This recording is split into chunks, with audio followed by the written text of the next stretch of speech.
Paano maging benepisyaryo ng DSWD at ano ang mga dapat natin gawin? Iisa-isahin natin yan kung ano ang mga benepisyaryo na pupwede para sa inyo. At sa dulo ng video, bibigyan ko rin kayo ng mga tips. So, nagdadalawang isip ba kayo kung kayo ay mag-a-apply sa DSWD o hindi? Dahil hindi nyo alam ang mga programa at ano ang mga qualification. Para maging benepisyaryo ng DSWD, depende ito sa programang a-apply nyo pero may mga pangkaraniwan o standard na proseso na sinusunod. Una, dapat alam nyo ang mga programa ng DSWD na pupwede para sa inyo. So ano-ano ang mga programa ng DSWD? Yan ang paliwanag natin ngayon. So narito ang mga programa ng DSWD na pwede mo applyan. Una-una ay ang 4Ps o ang Pantawid Pamilya Pilipino Program. Susunod ay ang AICS o Assistance to Individual in Crisis Situation. Ito ay ang mga tulong pinansyal, medical, burial at education.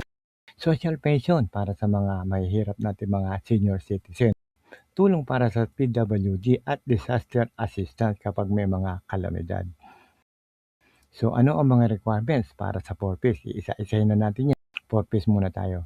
So una, mahirap o low income na pamilya. Kabilang sa listahan ng assessment ng DSWD bilang poor household. Walang sapat o regular na kita. Mamaya ipapaliwanag ko sa inyo ang tungkol sa listahanan. Ano ba to? Bakit meron ito? So may anak na pasok sa kondisyon ng 4Ps. Kahit isa lang sa mga ito ay pupwede. May anak na 0 to 18 years old o kaya ay buntis sa pamilya. May anak na may kapansanan o PWD. Kahit lampasan ng 18 years old yan, pupwede pa rin yan basta dependent. Walang natatanggap na sustento o pensyon mula sa gobyerno. Number 3, dapat residente ng barangay o lugar na sakop ng 4Ps. May mga target areas po sila. So, dapat nakatira sa lugar na kasama ng target area ng DSWD. So, ano nga ba ang listahanan? Ang listahanan ay ang opisyal na talaan ng database ng mga mahihirap na pamilya ng DSWD na ginagamit ng gobyerno bilang batayan kung sino ang pupwede maging benepisyaryo ng programang panlipunan katulad ng 4Ps, AIC, Social Pension at iba pa. Ito rin ang tinatawag na National Household Targeting System for Poverty Reduction. Ang AICS naman o Assistance to Individual in Crisis Situation ng DSWD ay nagbibigay ng panandalian o temporary lang po na tulong sa mga taong dumaranas ng biglaan o matinding problema. So una, kamukha ng medical assistance o pambili ng gamot, bayaran sa laboratory, check-up o kaya ay hospital bills. Pwede ring burial assistance, financial na tulong naman para sa burol o pagpapalibing. Educational assistance, meron din sila niyan. Tulong para sa mga matrikula, school supplies o iba pang mga gastusin sa pag-aaral. And transportation, pamasahe pa uwi sa probinsya o papunta sa ospital o kaya ay mga mahalagang lakad.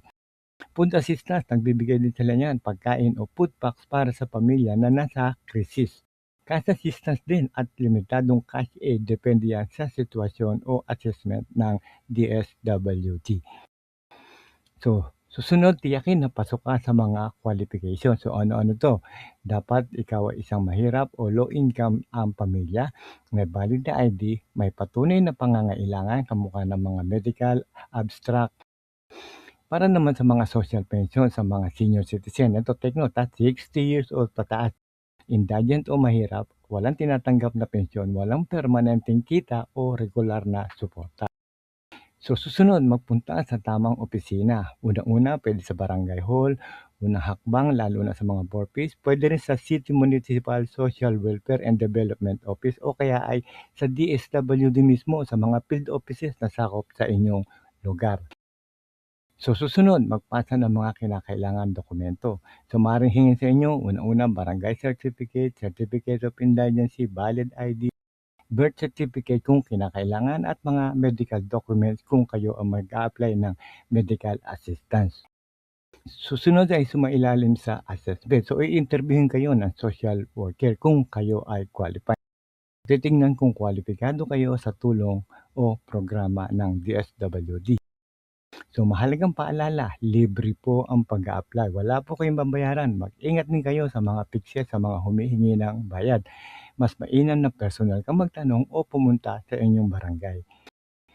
So eto na ang ating summary. Unang-una, alamin muna ang tamang programa. Pangalawa, ihanda ng kumpleto ang mga dokumento. Unahin ang barangay, city o municipal social welfare office at maging tapat sa interview. Importante po yan. At eto naman ang mga bonus natin.